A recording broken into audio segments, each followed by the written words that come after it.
maalin saaxiibayaal, waa saaxiibadii Sancas iyo barashada tirada. Tiradeenna ugu dambeysay ee toban dhaafka ahayd waxay soo xasuusisay ciyaar aanu ciyaari jirnay markaanu yaryarayn oo la odhan jiray shan shan, oo laba qof loo ciyaari jiray, sacabadana la isku garaaci jiray.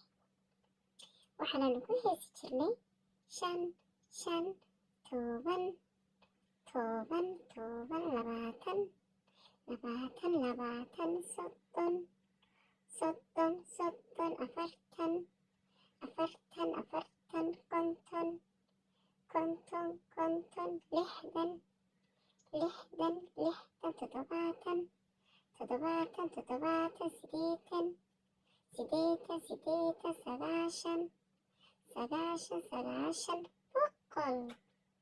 ciyaartaa garo.